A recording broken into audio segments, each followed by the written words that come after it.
Hey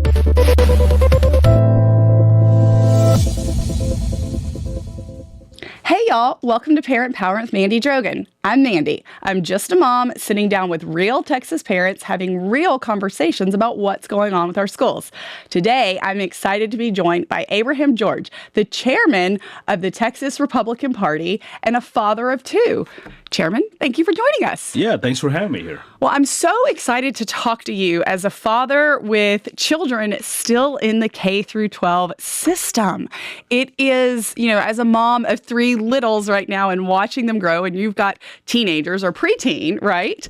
And we're talking about what's going on around the state in our education system. And while we can acknowledge there are a lot of great public schools and wonderful public school teachers, we also have to acknowledge that we've got some real problems in the classrooms. I want to dive into really why you're here as a parent and what you're seeing before we kind of get into what you're hearing about from others across the state. So can you talk to us a little bit about your personal experience right now and what you're seeing in your children's schools? Well, actually, both of my kids go to Plano ISD, a public school in where I live in North Texas. And in fact, my wife and I decided that we were going to pull both of them and send them to private school next year. Mm-hmm. We actually talked about having homeschool programs in the last, but it was kind of middle of the year, and it was kind of hard to then. I'm being as a chairman and running a private business, and my wife works, and I said that's just way too much time that we're going to need to spend with our kids to start up a new program. So we decided we're going to be going to a private school much easier. We're still going to be involved, but it's a lot more support coming from that. That's a big decision.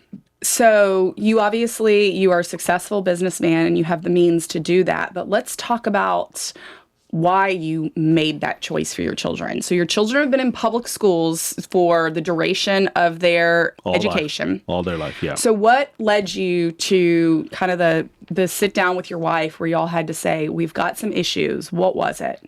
Well, most parents send their kids to school and hope that schools are doing great, the teachers are great, and most teachers are great. Yeah. I mean, we have some awesome teachers that teaches our kids, but the school system itself has gone down the drain where we actually see DEI programs going through, we see CRT going through, even though it is illegal in state of Texas not to do it. The school districts will call some other name and basically do the exact same thing. They still have the same staff who did the DEI programs in Plano ISD and well-funded programs running using our tax dollars. And comes down to a point where you got to decide, your kids' education is a very big part of their upbringing and who is teaching. And so we're decided we're going to go to a private Christian school. There's about 2-3 schools around our neighborhood that we can actually look into. And so that's what we're doing at this point. Yeah. Yeah, I hear about this, unfortunately, all the time, and we're seeing it come out. More and more parents, I think, are emboldened to say the quiet parts out loud, to talk about how frustrated they are with seeing this identity politics and the divisiveness that is being pushed down in our classrooms. In your area, that's where one of the places we've gotten reports of doing the privilege walks, right? Yes. And I know in your area was one of the ones, and around it. Yeah, where if for our viewers that aren't familiar with the privilege walks, they line kids up at the baseline of either the basketball court or the football field, and they tell children, if you're white, take 2 steps forward. Mm-hmm. If you have 2 parents at home, take 2 steps forward. If your parents have a college degree, take 2 steps forward. Now look around.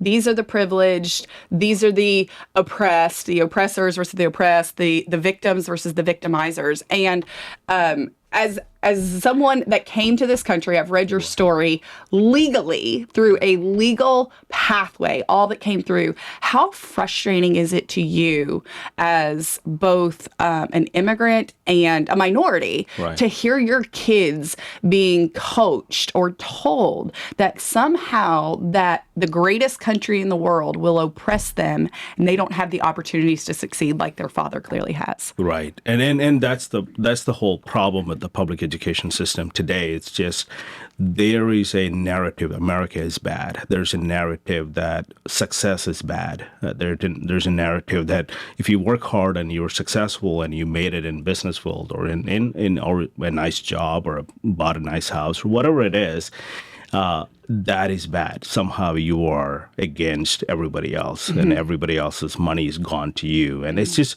a horrible narrative. That's not the founding principles of our nation. And our kids are not learning that. In fact, they're learning the exact opposite of that. And that will destroy our nation. And that's some reason the left has figured out a way to go at the school levels and destroy our nation over many decades. And they've been doing this for a very long time. We're just catching up to it, and we're trying to correct the course. And, that's where we are here with the school choice.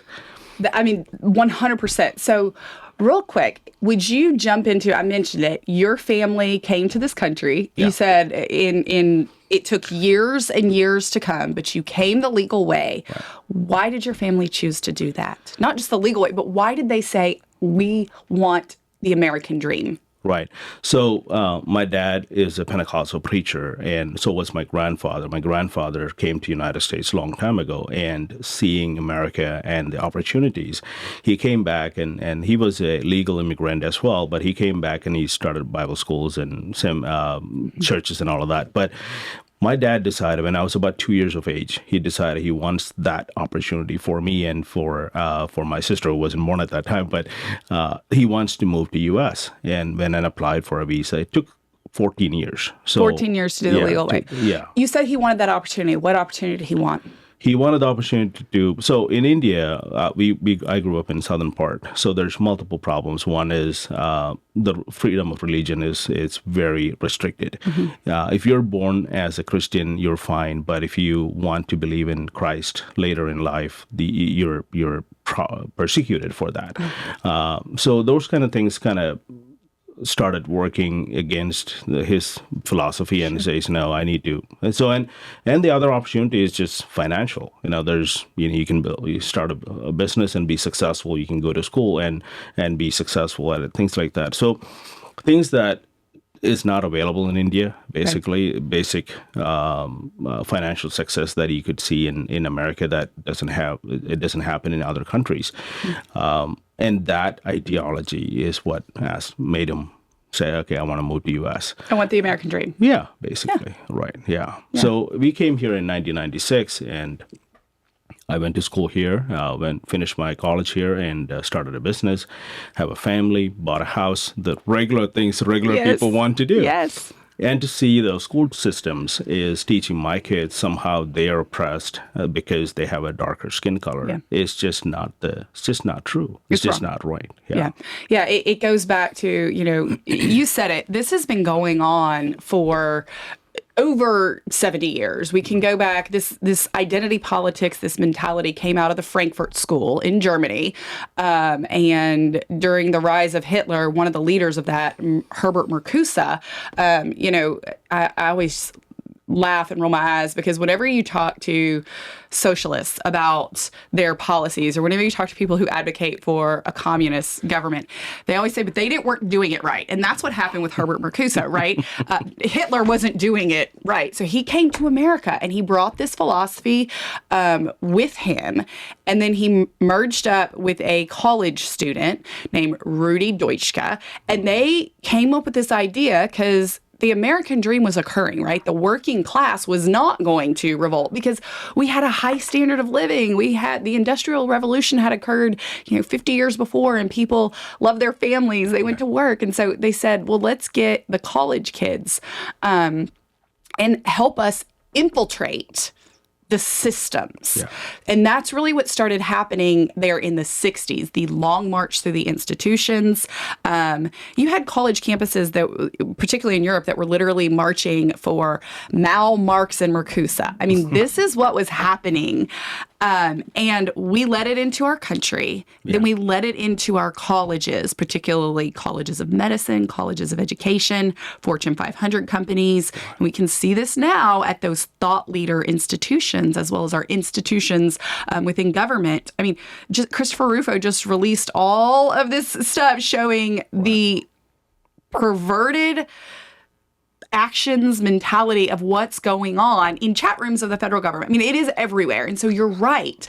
So now conservatives, we're fighting back. Parents that know that America is the greatest, we're fighting back. And I appreciate you sharing that, particularly as someone whose children have a little bit darker skin color, that they're not oppressed. They can have the American dream, and it doesn't matter where you start. If you work hard and you make good choices, you can get there. Well, thank you for sharing that bit of background on you. So let's go back to where we are now. So you are frustrated because you're seeing a lot of this divisiveness, this identity politics that has made its way into your children's classroom. Let's go to your role now as the chairman of the Republican Party of Texas. And I know you have to travel a lot, and you're constantly going to talk to people that are attending meetings, those that are already a part of the party, or those that particularly have been shoved out of even Democrats who are going, whoa, that is this insanity, this transgender ideology, all of this going on. That is not the party that I am. So you're talking to Texans. What are you hearing from parents and grandparents and great patriots who see what you and I see, the radical left that has infiltrated our K-12 system?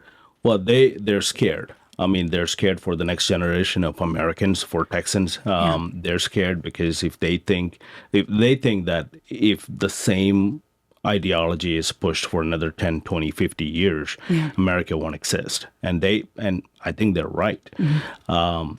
They wanted to know, how do we fix this? They talk about having conversations with the school boards. And, many of the school boards got flipped over the last 10 years, mainly because of these problems. People started to realize one thing COVID brought was parents finally got involved in their kids' education, and they started to see what they're being taught in the classrooms at their homes. And they said, well, this is not what I was expecting my kids to learn at 7 years old age. And so school boards are flipping now to real conservatives who actually says, no, there's no way we can do DEI. There's no way we will do CRT. So there's a good amount of effort going into fixing the public education from the grassroots level. But they also don't want to have, that's the only option. They want to have maybe I can send them to private school because I have some money. But a lot of people don't have the luxury to do that. And they're paying tax dollars into the public education system or the fund, and they're stuck. There is no way they can move their children or grandchildren from the public pub ed that they're stuck at.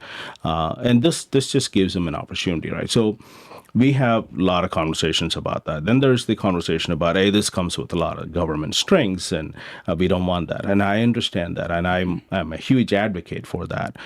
So we looked at HB 3 and SB 2, and I'm like, this is one of the strongest bills you're going to get in the entire nation. I have friends who are in other states who's participated in building school choice, and they looked at it. They're like, if we can get this done, this is like the largest school choice program you can bring in without any strings attached. So this is great. I think a lot of people are excited.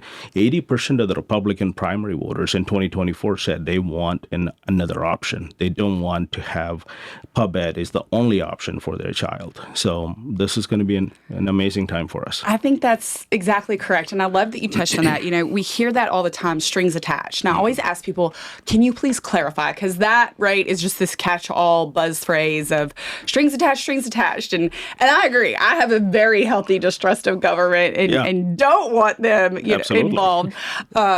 So I think I love that you've gone and talked to, 30 plus other states have some form of school choice, but HB 3, this piece of legislation that our great governor has been pushing, and the Senate has passed their version SB 2. Lieutenant Governor was just has been pushing this for over a decade. He's been an ally and a rock star in educating people. But then the Senate came the House came and they put forth HB3, which has built upon the great work of SB2. And that strings attached, I love that because the coalition here in Texas is made up of obviously millions of parents and patriots that recognize we got to do something. We got to course correct. But also allies from around the country. I mean, President Trump has weighed in saying this is amazing. The narrative of strings, I ask, where is the string? Mm-hmm. I don't see any strings. Yeah. I see an opportunity for parents who, like you and me, have the ability or have children that are in K through 12 system. We want the ability to send our kids to the very best school that will educate our children to prepare them. Okay. So that's what we want. I think that reinforcing that it is opt-in. Anyone that doesn't want to participate, no one's going to come and put an ESA in front of you and say you have to do this, right? Now, they will say you have to educate your children. Right. Most people are being forced to go to the public school system regardless of what they're teaching, right? But it doesn't say you have to participate. It's optional. And have you found any strings? I have not found any strings that are in HB3. It is the strongest legal language that protects the autonomy of our homeschooling families, right? Not only is it opt-in, but there is a clear explanation that there is no right for the government to enter in. Nor has this happened across the country, right? Your friends? That's right. So can you talk a little bit about that? You considered homeschooling. Yeah. But it didn't work out for your family as your wife is a nurse. Yeah. You own businesses. You travel to educate Texans. So it wasn't what was in the best interest of your children. Right. So you had to find another choice, right? Yeah. So talk to us a little bit as you were exploring homeschooling, why that this bill is so great and protects our wonderful homeschool families that have a choice to opt in, as well as maintaining all autonomy if you don't want to opt in. Right. So when I was considering homeschooling, we went through like 20 different curriculums and looked at it and said, okay, this is the best one. We chose a Christian classic curriculum. That was the best thing for we thought good for our kids. The only reason it didn't work out is because we just didn't have the resources as in time to sit down and go through it. So we ended up having to sit down with our kids multiple times every week and say, well, these are some of the things your school's teaching you, which is not really true. Here's the real version of it, and have that conversation with them consistently, basically correcting the teachings of the public education at home, and having that argument with the kids and saying, no, this is not right. And they'll say, well, my teacher said this. So going into homeschool, I thought, and this is going to be great. Other than the logistics of things, we would have happily done that. Today, looking at homeschooling and this HB3, this is probably giving them more power than ever before. Because today, homeschoolers, Texas legislator, when they're in session, they can do whatever they want. They can take away homeschool programs. They can say you need this, you need this kind of testing, you need this kind of basic requirements and things like that. They're not doing that, and hopefully they won't do that. But this bill is really not like a segue to more control on homeschools, because if they really want it, trust me, they will do it. Right. This is their real intention is to make sure that homeschoolers are not touched. And I've read through the bill multiple times, and I say, okay, this is as strong as it's going to get. Because they're laying out basically, well, government cannot do this, government cannot do this. And they just kept on going, not touching the religious schools, they're not touching the curriculum itself and the vendors and things like that. So homeschoolers really have nothing to worry about. And then if one day it comes down to we need to fight that, party will be on their side. Most conservatives are not on board with more government. Right. Nobody is. And like you said, a basic mistrust of the government is already there. Yes. And rightfully so. And we should have that. So I don't think the party is going to be on the other side, even if I'm not the chair. If I'm the chair, I can guarantee that we will not have more strings. That's not the intent of the bill at all. Yeah, I think that's wonderful. I'm so glad to hear that you found that as well as your analysis, because that was, I know, so important to Chairman Buckley, who is the author of the bill, and Speaker Burrows, who for the first time in history of Texas, we have a speaker that supports empowering parents. And of course, our governor, who has just barnstormed the state, both to ensure that elected members know and are on board with empowering parents, giving them freedom, because that's what this is about, right? It's about giving parents freedom, as well as making sure that all of the legislation protects the freedoms that we all hold dear, particularly as conservatives, right? I mean, we want as limited of government as possible. So another thing that I constantly hear is that this grows government. And I'm often perplexed by that, because when you look at the amount of money that we're spending in the public education system, in the 2022-2023 school year, we spent $16,792 on average across the board per child in Texas, which is over $92.4 billion. We heard Chairman Creighton of the Senate Education Committee say that we're expecting it to be over $96 billion for the previous school year. Those numbers will come out soon, which would be over $18,000 per student. But something else that I think is really, really important here to talk about is the growth in government, particularly for bonds at the local level. We now have over $500 billion of local debt. $202 billion of that is ISD debt, where these kind of profiteers are coming in. They're selling the bond elections because it's for the kids, and they are driving up our property taxes without doing anything for our education system. So when I hear people say this grows government, not only does it put power back in the hands of parents who need another choice for their children, but it also empowers our taxpayers, because first off, I'm no math major, but when you're spending $16,792 per child, that's coming out of taxpayer pockets, versus somewhere around $10,000. It's not hard to figure out that there is a difference, which is why there's a projected savings of $500 million.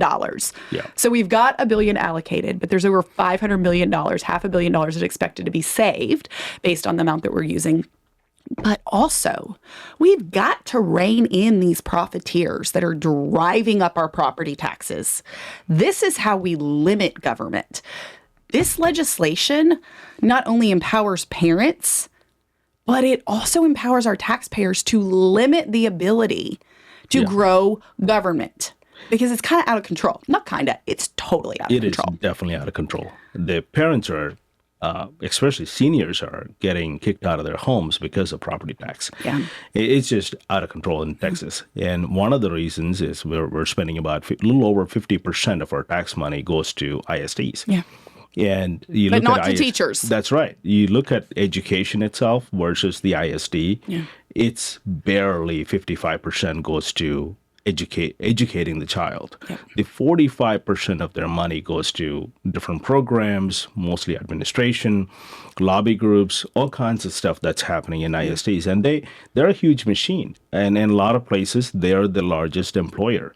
And so they get any bonds passed, and they will put out a sign by saying support the children. And everyone's like, I can't go against that. I want to support the children. It is toxic empathy. It is manipulation that these different cartel members, I mean, they are driving up the cost. They come in. You can go look and see who's funding all of these bonds. It's always the architects who did the planning committee, who sold, the gold-plated faucets, basically. I mean, some of these schools are it is wild what is going on in these, building these schools, developing the plans. So it's always the architectures who is always on the planning groups. They're buying the dinners for the planning meetings in the community. Hey, wouldn't it be amazing to have this? It's for the kids.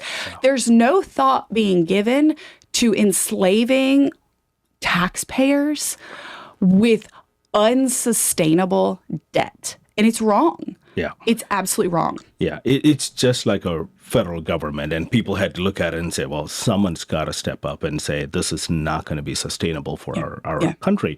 It's the same thing happening in the school districts. We have a school district building, putting out $1 billion bonds, and in a May election, and barely 500 people show up. Right. And it's just crazy how that works. Yeah. That whole narrative have to go away and say, okay, we really want parents to be in control of our kids' education, and they need to be able to choose the place that they can send. And if they want a school that has a huge stadium, you have the option to do it. With this, you do have the option. You can keep your kids in public pub ed. There's not a single part of this bill that says you have to go and choose homeschools or private schools or anything like that. So I think even with the HB3 passing, I think about 90% of the kids will still be in public education. Mm-hmm. It's not going away anywhere anytime soon. And that's not the intent either. It's just giving that opportunity. So I look at it and say, this is not bigger government. It's actually smaller government. Yes. It's going back to the people. It's not a program that grows government. We just have an administrator to give the money to the voucher system. Other than that, we're not hiring 500 other employees to do this, and we're not putting in any restrictions on anybody's educational program. So, yeah.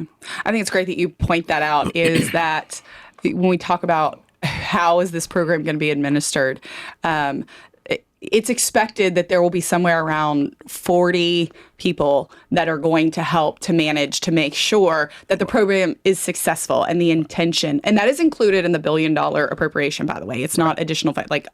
That's all we got. All these people that are saying, I mean, I've seen wild numbers, the projections anywhere from $5 billion to someone said $30 billion. And I was like, what? Like, that's wild. But it's really important. And I just want to juxtapose that next to, y'all, we have over 35,000 administrators across Texas.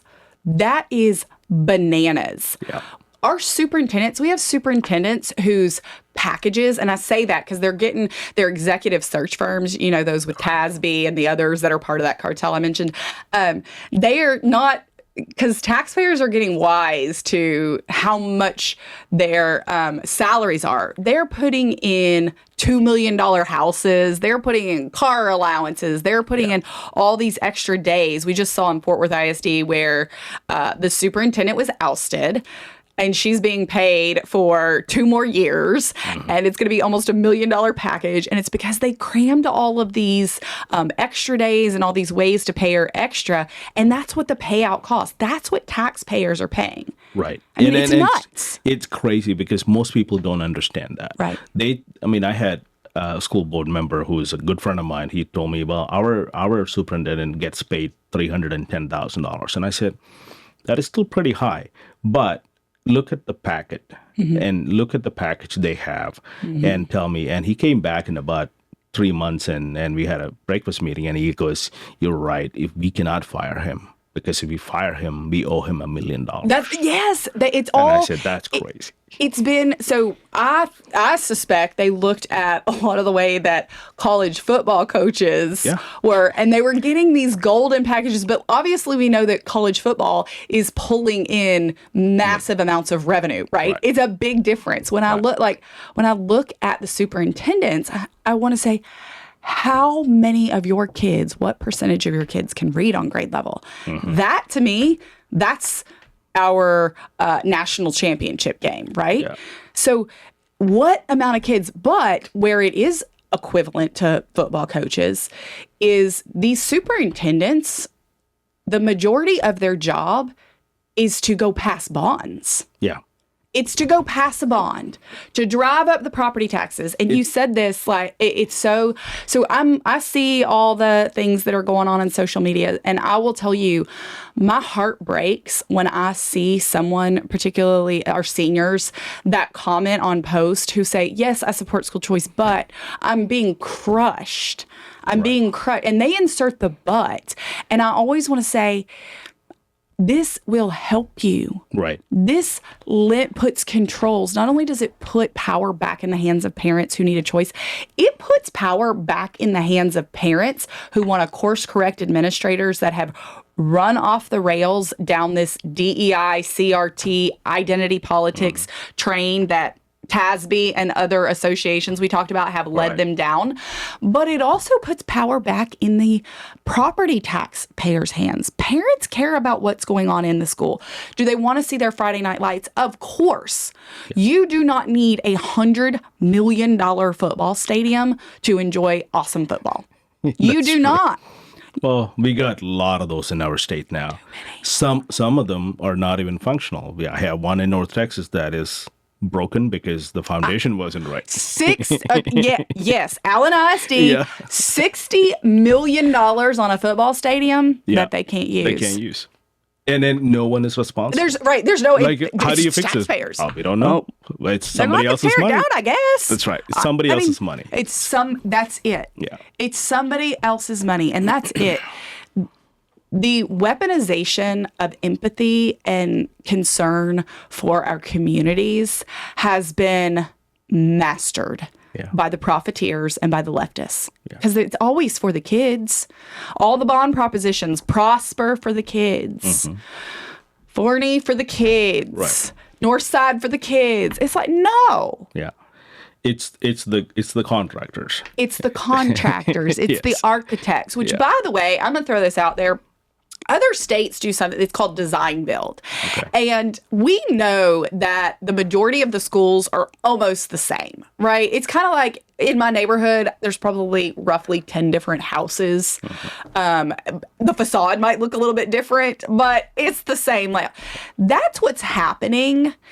But when a developer for a home in a neighborhood, when they give the choice of what house you build or whatever, they don't go and resell it in the sense that we're just going to go package this up. We own it.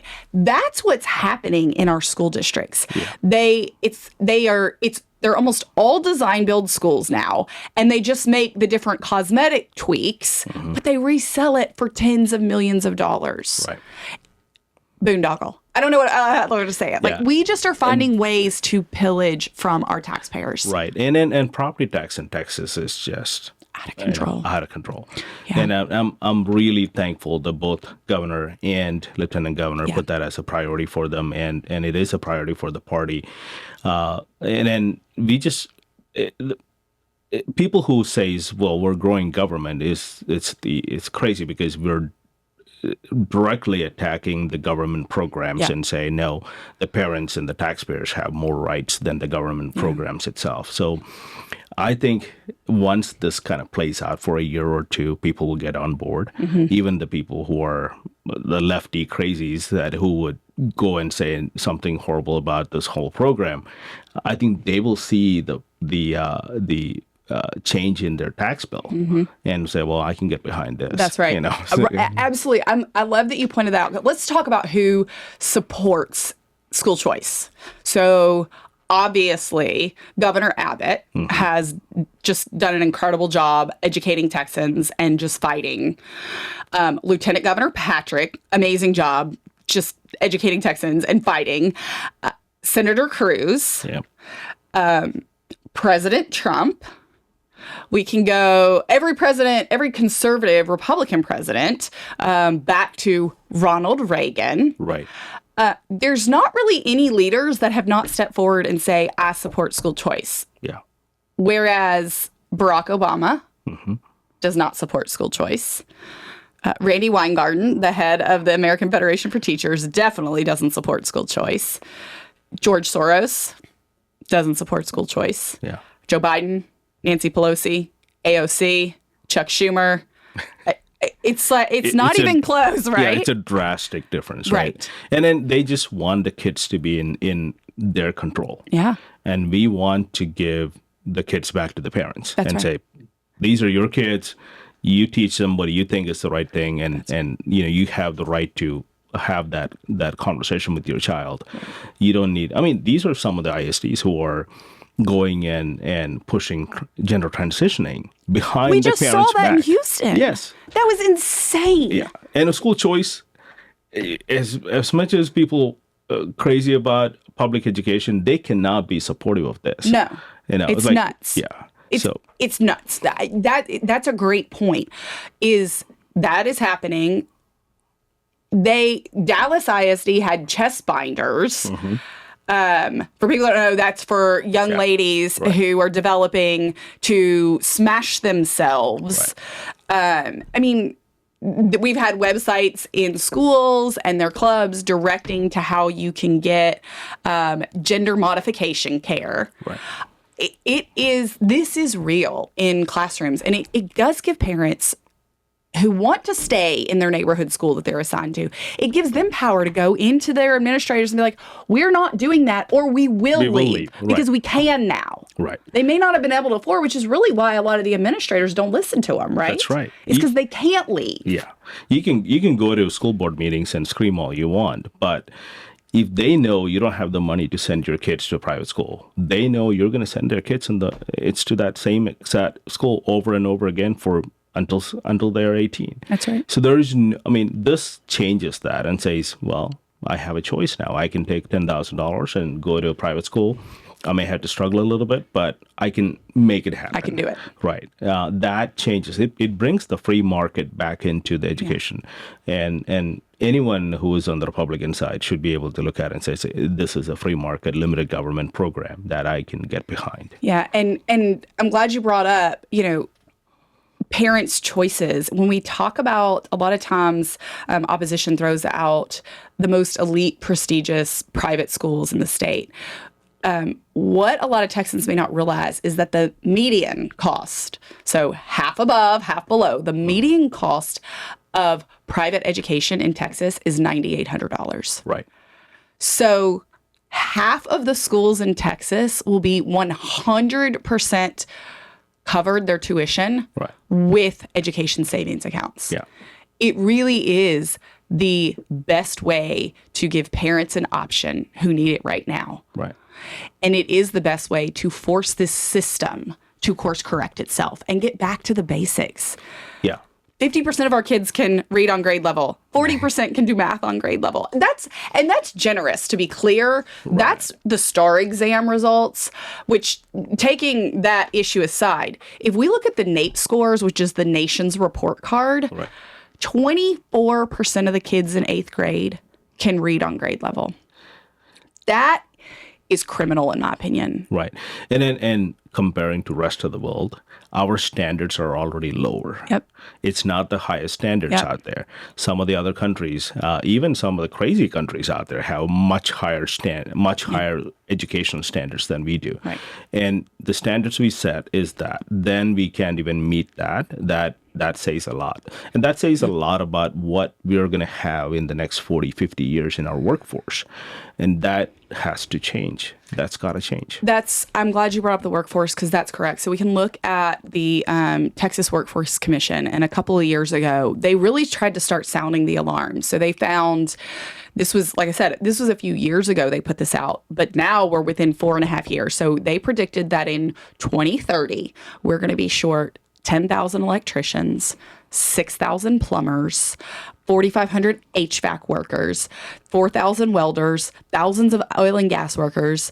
In aerospace, we're predicted nationally, and we're the hub, obviously, of several of Southwest and other airlines. We're going to be short 100,000 aerospace mechanics, aviation mechanics, and pilots. Do you know what that will do to our economy? Yeah. If we cripple and triple, quadruple the price of being able to get across our state or across our country. I mean, we have got to prepare kids to launch into the future. They have to be able to read and do math, know why this is the greatest, most wonderful, benevolent country that has ever existed, that has led to the prosperity that has never been seen on the face of the earth. That is so, so important. And we have got to recognize that the way that our K through 12 system is set up to herd kids down this path to four-year college for all has been an absolute failure. Right. We have sent kids who were not prepared into systems that have to do remedial classes at exorbitant costs. We are enslaving them with additional debt, not even just the property tax debt. Right. We are enslaving them with debt when so many of these kids would love to go in these really high-paying professions, particularly our young boys who want to work with their hands. Right. And it's just crazy because you look at the entire world and you look at why we were so successful in the past century or so or more. It's because one, we believed in ourselves, we had worked hard, we knew what we were doing, we had so much innovations. This is in America basically changed the entire world, not just America. Yes. The rest of the world is different because of the innovations that are coming from United States.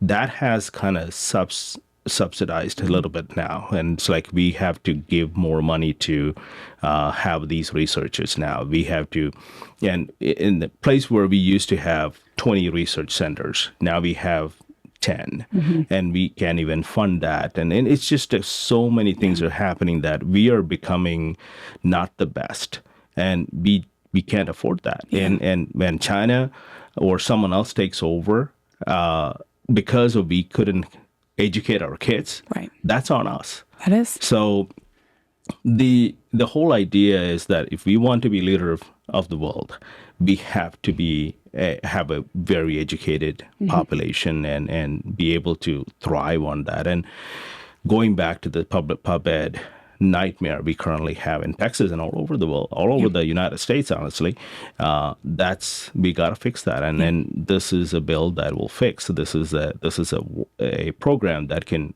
get a lot of our kids out of these failing schools and to a place where we actually going to have prosperity again.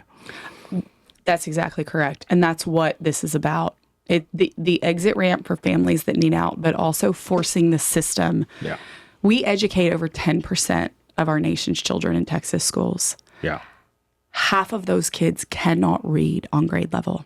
That's crazy.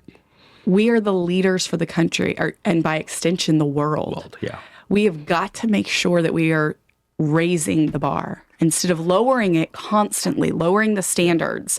That soft bigotry of low expectations is going to destroy our country. Yeah. We have got to raise the bar back. And that's what HB3 does, because parents are going to seek out the best education for their children. Yeah. And regardless of the zip code that you live in, the street that you're on, the money in your bank account, the color of your skin, or any other factor, with HB3, every single parent can demand excellence for their children. Every single parent has an opportunity to seek out and fulfill their American dream and make sure that their children reach their full potential and prosper. Yeah. So before we wrap up here, I would love for you, as the chairman of the Texas Republican Party, more importantly, as a father that wants to protect the American dream and the future prosperity for your children, the next generation of Texas, I want you to look in that camera right there. Talk to the party that you are constantly educating and engaging and fighting for. Talk to the patriots and the parents of Texas. Tell them why you have no concerns that this will somehow limit freedom, that this is the pathway to protect prosperity and the Texas miracle and grow our great state of Texas for our next generation. I'm happy to do that. Thank you for having me here, by the way, and this has been great. Couple of things I want to mention is the concerns, especially from homeschool families. I urge you to read the bill. It's very simple. You guys are smart. It's not a complicated bill. There's no hidden agenda in this bill.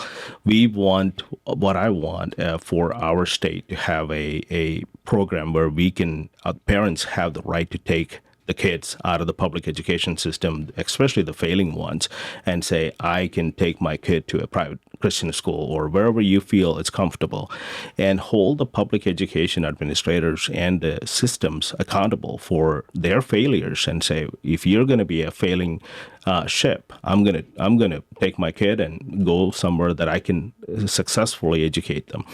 The other side of this has been a conservative choice for last 50 some years.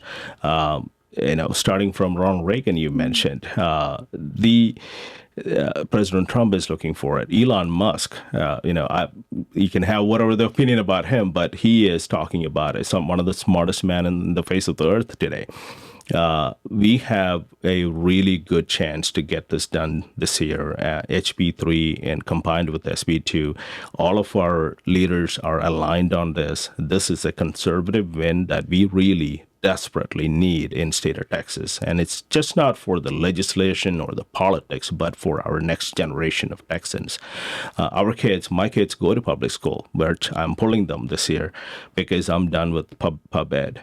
And we need to go to a place where we can actually say, I am comfortable my kids are learning this. I'm comfortable my kids are going to be successful in their life with the education that they're getting. So thank you all for supporting this, and everyone who has concerns, you guys have my cell phone number. If not, you reach out to the office. They will always connect me to you, and God bless you all. Chairman George, thank you for joining us today to talk to all the patriots across our great state. Thank you all for joining us on Parent Empowerment with Mandy Drogin, and now you have the power.